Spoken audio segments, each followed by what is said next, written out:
Ya está el ministro Alejandro Colli aquí con nosotros, como les decía. Ministro, gracias por venir, ¿eh? Muy buen día. Un gusto, todo lo contrario. Quiero empezar por lo más importante para muchos papás y demás, bronquiolitis, tema central, digamos. ¿Qué tenemos que hacer? Sí, la verdad que ahora empieza la época, ¿no?, del frío, y fundamentalmente lo que hay que hacer es, en general, seguir con las pautas de vacunación, muy especialmente lo que hace a la vacunación antigripal, vacunar a nuestros chicos de 6 meses a 2 años.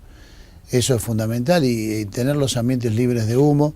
Y una de las recomendaciones que estamos... 6 meses a 2 años es a 2 obligatorio. años hay que vacunar a los chicos. ¿En cualquier vacunatorio se lo hace de manera En cualquier gratuita? vacunatorio de la provincia, en los 1.640 centros de salud o en cualquier hospital público, ya sea municipal o provincial, se encuentran disponibles las vacunas para... ¿Están todas las dosis? Sí, Ya todas están. las dosis. En general, lo que estamos haciendo ahora con los chicos de 6 meses a 2 años, si tuvieron la vacunación el año anterior, darle una sola dosis.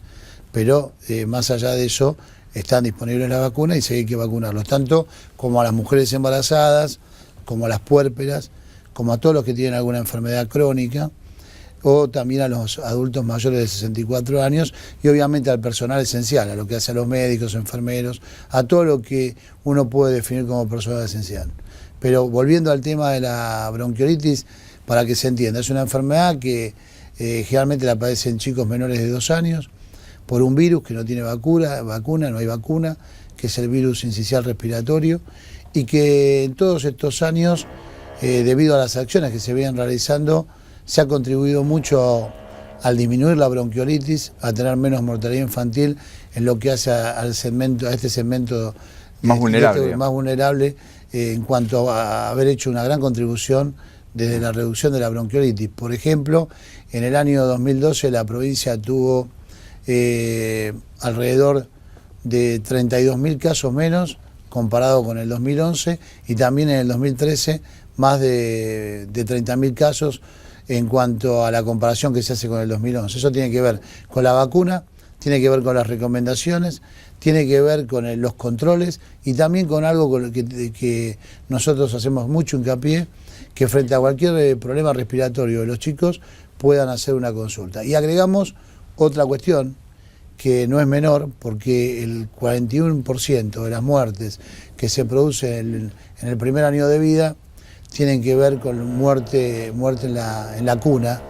Y esto está muy emparentado por los datos que nosotros tenemos con que los chicos duermen en la misma cama que sus padres, y están abrigados y no o sea que el hacinamiento claramente juega en contra. Juega en contra. Y por el otro lado, que hacerlos dormir boca arriba, porque tienen mayor capacidad de respuesta, más allá de las... Bueno, aquello que es recomendable para cualquier bebé traducido al resto. Pero que en esto tiene mucho que ver cuando se trata de que el niño tiene una bronquiolitis, aumentan los riesgos de vida por estas cuestiones de dormir boca abajo o dormir muy abrigado y en la cama de los padres. Así Más que dormir muy abrigado, lo que hay que hacer es calefaccionar y que la temperatura media esté en 20 y pico de grados. Para que pueda respirar libremente, pueda su aparato respiratorio pueda funcionar como corresponde y no esté comprimido. Y evitar los cambios de temperatura, naturalmente, que es casi de perogrullo, digamos, pero vale la pena decirlo. Y el tabaco, el humo es muy importante en lo que hace al ambiente. Sí, claro. ¿Se fuma más o menos en la provincia? ¿Hay estadística? No, se fuma menos, Porque las tabacaleras dicen que venden casi lo mismo, digamos. No, pero se fuma menos, y esto está reconocido por la Organización Mundial de la Salud. Es una política que empezó ya hace unos años, y no es menor para enfrentar desde la decisión de política pública sanitaria una problemática que es muy fuerte a la hora de ser un factor de riesgo para la primera enfermedad como causa de muerte global, que son las enfermedades cardiovasculares. Y la verdad que uno, cuando tiene la posibilidad de viajar a otro lugar del mundo, se da cuenta que la Argentina dispone de acciones de primer nivel en materia de salud y fundamentalmente de salud pública. Hay que recordar que la Argentina tiene una ley de humo cero, la provincia también la tiene, y que ha hecho que en todos estos años se ha disminuido muchísimo y sumado todas las recomendaciones, las políticas de... Hay más concientización. Sí, absolutamente. Sabemos que el tabaco cobra alrededor de 40.000 vidas todos los años, en lo que hace a las enfermedades pulmonares obstructivas crónicas y al efecto que tiene sobre las arterias. Es decir, que sumado a la diabetes, que es otra de las 4 enfermedades que forman parte de esta epidemia silenciosa que tiene el mundo, sí, claro. Que el 50% de los que padecen presión arterial no lo saben. La provincia tiene alrededor de 3.700.000 hipertensos, de los cuales 50% están en tratamiento y el otro 50% lo desconoce. O sea que hay 1.800.000 personas caminando por la provincia de Buenos Aires sin saber que tiene que tomar algún tipo de medicación para combatir la hipertensión. Pero bueno, ahí están todas las políticas de prevención. Por eso nosotros tenemos un programa que se llama 12-8, que tiene que ver con ir a tratar de a través de distintas acciones y en distintos eventos, de poder determinar esta cuestión que es muy importante. Con un simple tensiómetro uno puede saber realmente si una persona tiene o no hipertensión arterial, con todo lo que significa como factor de riesgo de las enfermedades cardiovasculares, ¿no? Y aparte que también está la provisión del medicamento gratuito, con lo cual es una política que cierra absolutamente. Después, bueno, hay otros mecanismos de prevención que tienen que ver con la vida saludable, la nutrición. Sí, pero que en eso también se ha hecho mucha escuela, digamos, cada vez hay gente que hace más actividad física. Por supuesto que esos son pequeños, grandes pasos que se van dando y lleva su tiempo, pero quiere decir, hay una concientización mayor de que al menos hay que caminar 40 minutos 3 veces a la semana, por lo menos. Yo creo que se ha producido en ese sentido un círculo virtuoso, porque si usted mira y recorre la provincia de Buenos Aires, como nos toca hacer a nosotros, los intendentes todos han desarrollado distintos tipos de acciones, polideportivos, circuitos aeróbicos. Pero en el interior me parece que es más permeable toda esta cuestión, que se absorbe más rápido. Yo creo que el gran problema es el conurbano, con el mayor de los respetos, como en tantos otros lugares, porque ahí el nivel de hacinamiento es mayor, los bolsones de pobreza están más enquistados. Las estrategias tienen que ser distintas. Nosotros estamos trabajando ahora... Usted tiene 2 provincias casi para administrar, la del interior y el conurbano. Sí, tienen características distintas, obviamente, sí. El conurbano tiene 10 millones de habitantes, con lo cual se hace la gran cantidad de las acciones se centran en el conurbano en cuanto a la comunicación y en cuanto al fortalecimiento y potenciación con los distritos, pero es cierto que la provincia interior, al tener menor cantidad de habitantes, nos permite, por ejemplo, desarrollar lo que decimos la atención primaria en territorio, digamos, timbre a timbre, puerta a puerta, donde controlamos la glucemia, controlamos la vacuna, la cantidad de vacunas, la presión arterial, es un gran facilitador. Hay distritos de 8.000, 10.000 habitantes que prácticamente tienen un censo real anual de las enfermedades que tienen sus vecinos. Es más, lo recomendamos, con lo cual facilita nuestra tarea. Eso no quiere decir que en el conurbano no lo llevemos adelante. Tiene otras dificultades, como obviamente se entiende. Sí. Tenemos ya más de 34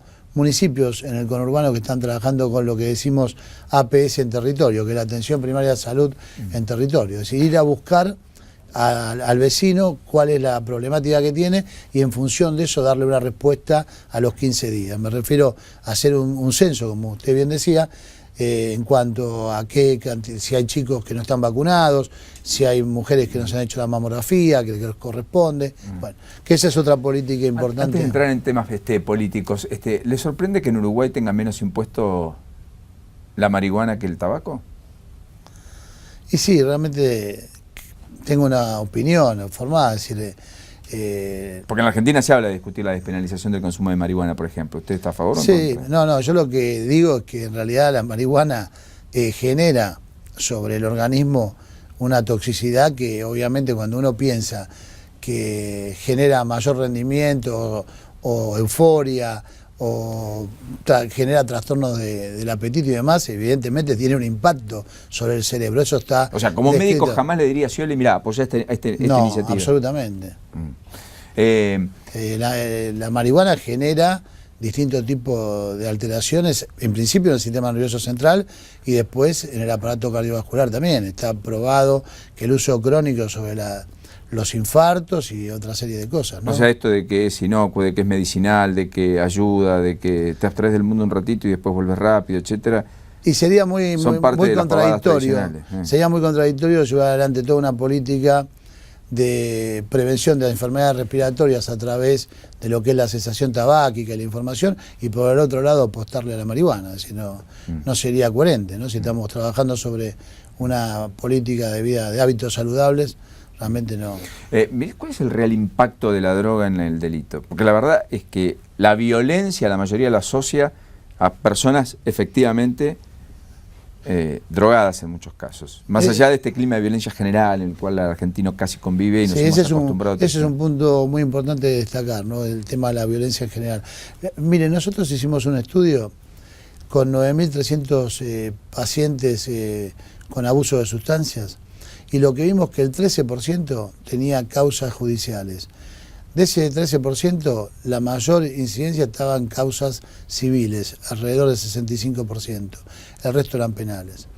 Y de las sustancias que más se consumían en hechos delictivos, era la combinación de benzodiazepinas y alcohol.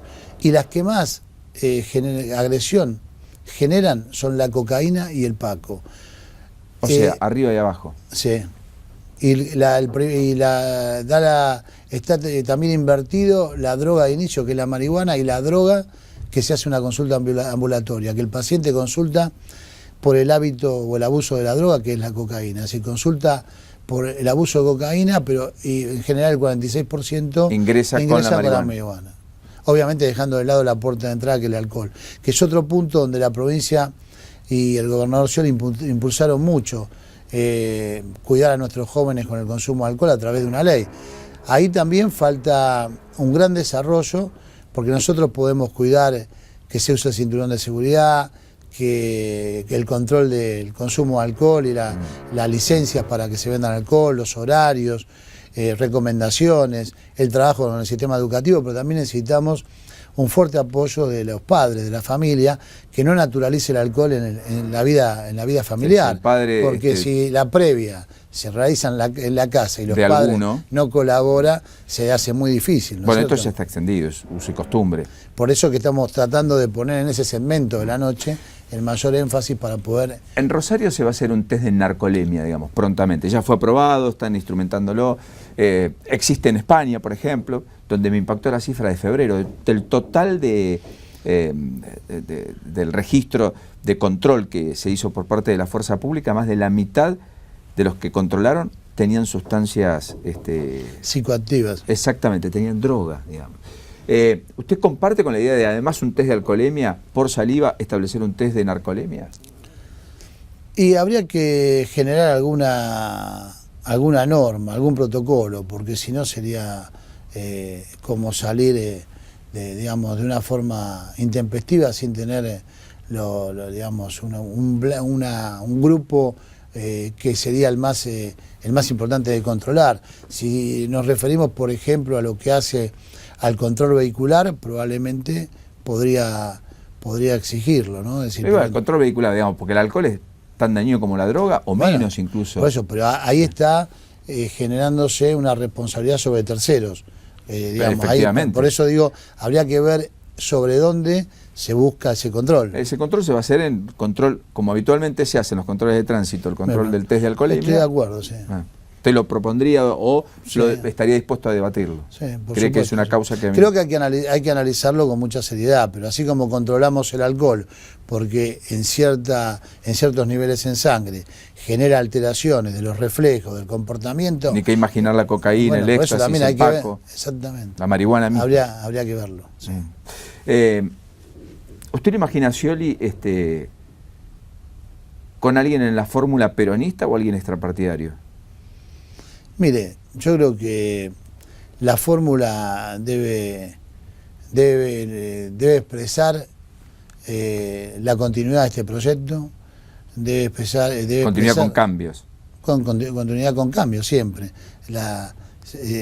Digamos, la dinámica está expresada en principio en el ser humano, así que es muy difícil no trasladarlo al ámbito de la dinámica que tiene una sociedad. Porque es verdad que ha sido leal, pero también es distinto, ¿no?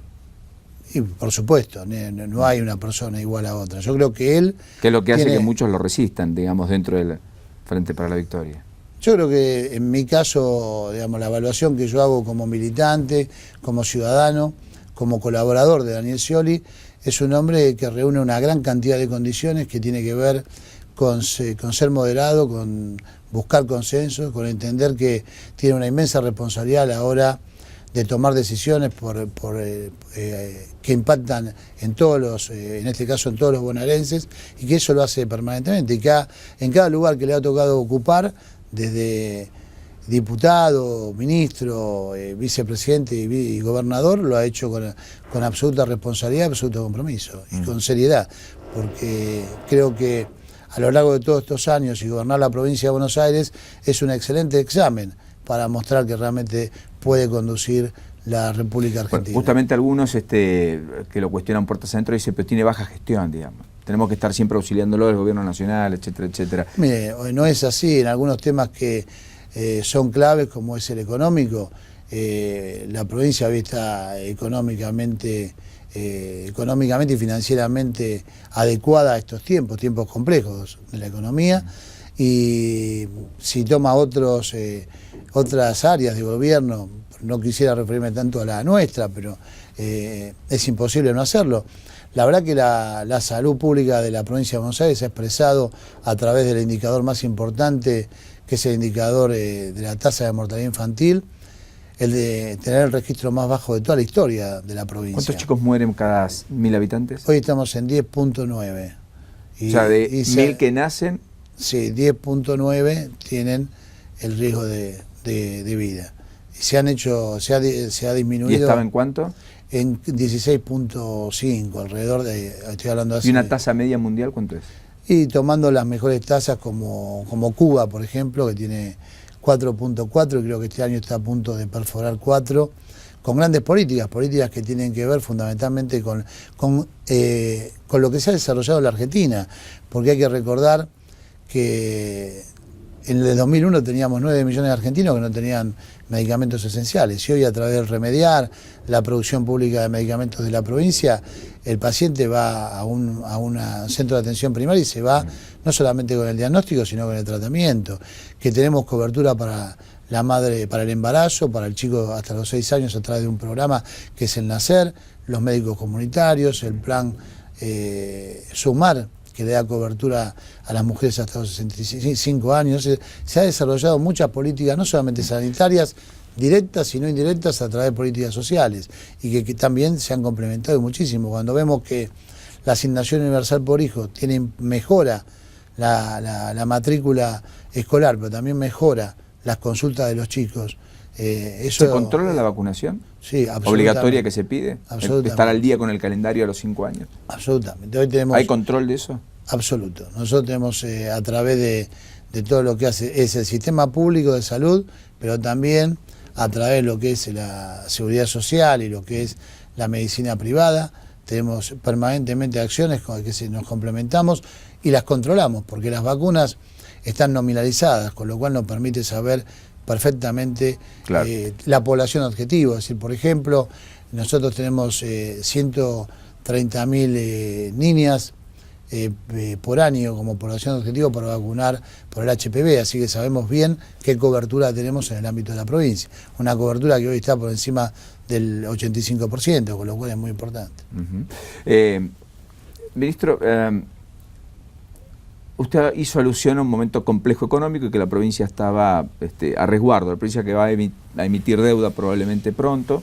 ¿Eso ya está tomado como decisión, cree usted, después del viaje de Batakis y Alberto Pérez a Londres? Sí. ¿Cuánto influye la crisis en el sistema hospitalario?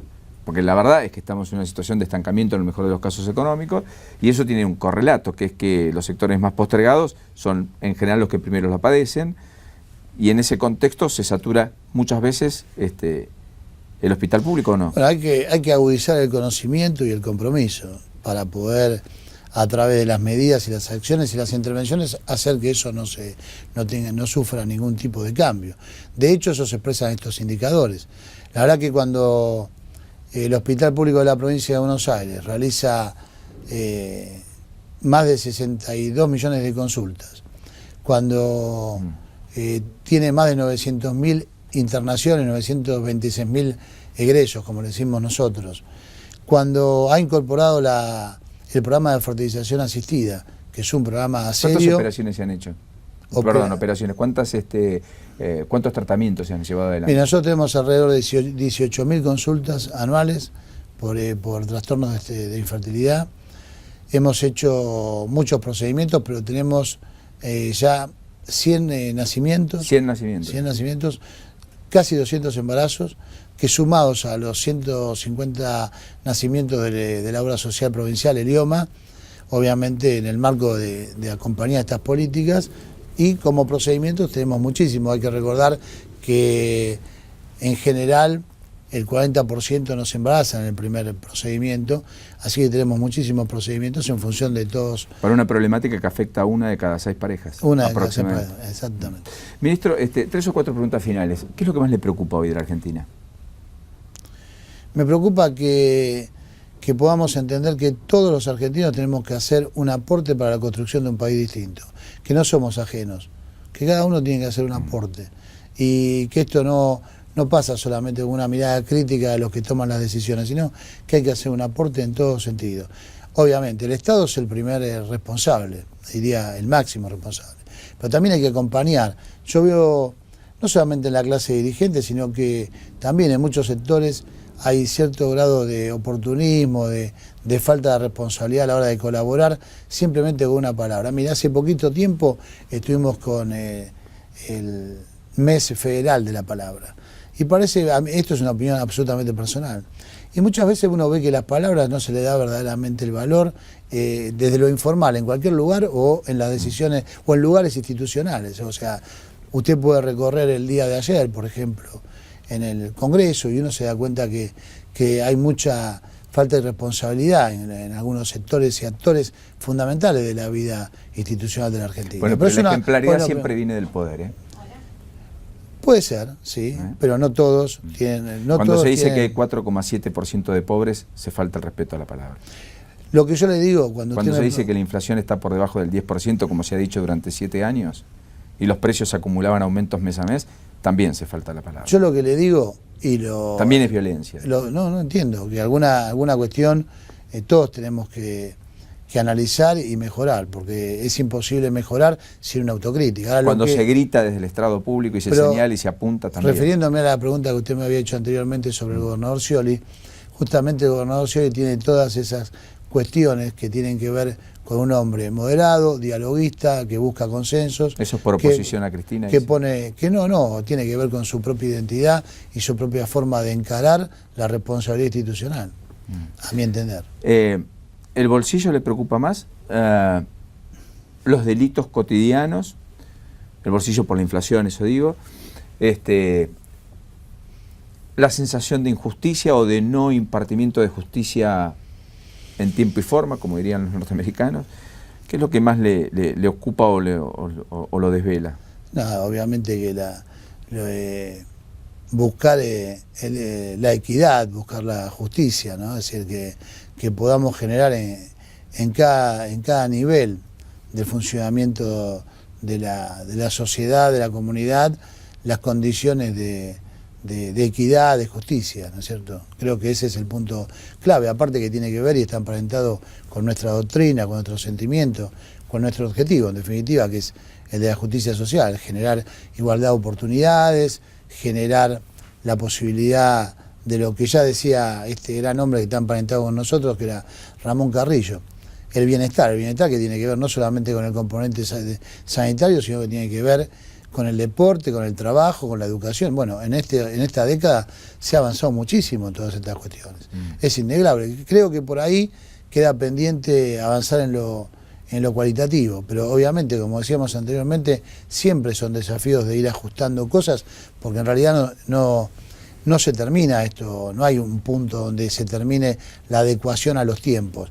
Llámese tecnología, llámese, evolución de la ciencia, siempre hay cuestiones que se tienen que ir incorporando. Y aparte, toda esta transformación donde hubo un Estado ausente durante tantos años, es indudable que necesita varias generaciones para poder ya generar un estado de estabilidad con una identidad seria de la Argentina, y creo que en eso tenemos que contribuir todos. Por eso que antes hablaba de esa de lo que significa esa construcción colectiva donde todos tenemos que hacer nuestro aporte desde cualquier lugar. Ministro, por último, en términos de eficiencia y de lo cualitativo, mejorarlo y pulirlo más allá de lo cuantitativo, ¿usted cree que la tecnología aplicada a la salud y en particular a la obtención de turnos, a que esas largas colas que han sido un derrotero común durante todos estos años, no de hoy, sino históricos, en el sistema hospitalario público y demás, podrían mejorarse? Absolutamente. A ver, nosotros entendemos y conocemos lo que es un sistema de información gerencial con control de gestión y con lo que hace a todo un proceso informático. El tema es poder cambiar hábitos y culturas que están dentro del sistema, que son bastante complejas. No es sencillo. En realidad hemos avanzado muchísimo. Tenemos muchos hospitales que dan turnos telefónicos, tenemos 0800 para lo que hace a cualquier consulta en el plano de las adicciones o de la fertilización asistida. Tenemos sistemas de control de nuestras compras, con lo que hace a un programa que se llama CIPACH, donde sabemos conocemos el precio testigo, la producción y los stocks de cada hospital. Se ha avanzado, necesitamos que desde la cultura de cada uno de los actores dentro del sistema colaboren para que esto sea posible. Son muchas veces los más resistentes y los que cuesta más modificar. Y cuesta muchísimo. Usted fíjese que hay un hospital que es joven, que tendrá 3 o 4 años, que es el Hospital Néstor Kirchner, del Cruce de Varela, que tiene todo su sistema informatizado, y no solamente eso, sino que está trabajando en una red de 6 hospitales. Nosotros estamos por inaugurar en el año 2015, 6 hospitales. Esos 6 hospitales van a estar funcionando en red, como se inician y están vírgenes, nos permiten desarrollar estos sistemas con mayor facilidad. Por eso hemos estado en Washington con la Organización Panamericana de la Salud, para que a través de un convenio, como hicimos con el Hospital del Cruce, podamos que estos hospitales tengan todo ese soporte técnico internacional, de un organismo internacional, para poder avanzar en el cumplimiento de esos objetivos. Ministro Colia, gracias por este rato en la mañana. No, todo lo contrario. Ustedes, muy generoso y muy gentil. A usted, muchas gracias.